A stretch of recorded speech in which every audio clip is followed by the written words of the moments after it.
Bonjour et bienvenue dans cette nouvelle vidéo. Alors aujourd'hui nous allons parler sur la fonction et, voulais-je dire.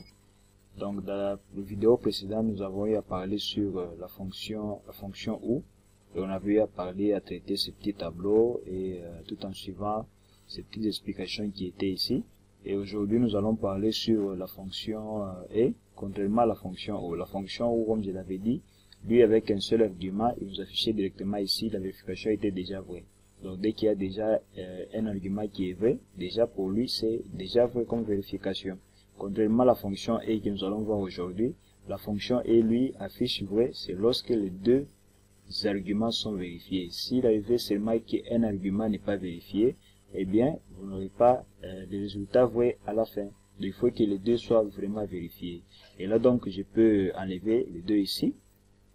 Les deux ici, je peux les enlever.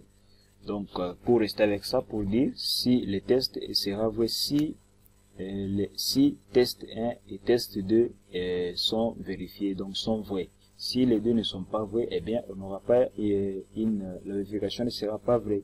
Voilà pourquoi nous allons donc essayer de parler sur ça aujourd'hui. Alors, je vais modifier juste ici la formule. Donc là, vous voyez la formule qu'on avait utilisée sur la fonction ou dans la vidéo précédente. On avait utilisé la fonction ou. Là maintenant je vais remplacer par et pour vérifier ce qui est dit. Donc il va nous afficher vrai seulement si les deux arguments sont vérifiés. S'il arrive que l'un des arguments change, en tout cas il n'y aura pas, ça ne sera pas vrai ici à la fin. Alors je vais modifier ici à la place de où je mets et.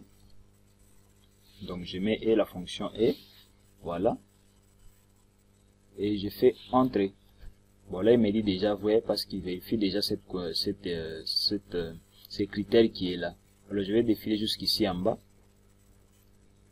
Voilà. Donc, vous voyez, contrairement à la fonction où on avait un faux ici en bas, mais partout ici c'était vrai. Mais ici, on a un vrai ici et le faux partout ici. Donc, c'est pour dire, avec la fonction et, lui, il va vous afficher un résultat vrai seulement lorsque les deux arguments sont respectés.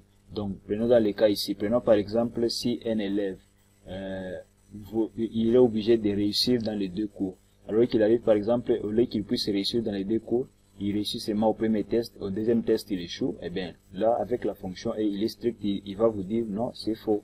Il doit normalement réussir le premier test et le deuxième test pour qu'il puisse être, pour que ça puisse être vrai. Et c'est pourquoi vous voyez ici il a écrit vrai parce que ça respecte les deux conditions. Donc si l'élève par exemple réussit dans le premier test et il réussit également dans le deuxième test, eh bien là on va nous afficher vrai. Donc voilà un peu comment fonctionne la fonction et. Donc elle pourra également vous aider, tout comme la fonction ou également elle va également vous aider lorsque vous travaillez sur des tableaux où vous avez besoin par exemple de certaines vérifications. Donc avec ces deux fonctions ici, la fonction ou qu'on a vu dans la vidéo précédente, et avec cette fonction ici que nous venons de voir ici, ça va beaucoup vous aider à faire tout ce qui est comme vérification, tout ce qui est comme résultat. Donc vous allez pouvoir le faire avec ces deux fonctions qui sont là. Donc c'est sur ça que j'ai voulu qu'on puisse aussi parler aujourd'hui, afin de vous permettre à bien évoluer, à bien travailler ici en Excel, et je crois que ça va aussi vous aider. Alors on se dit ciao et à la prochaine vidéo.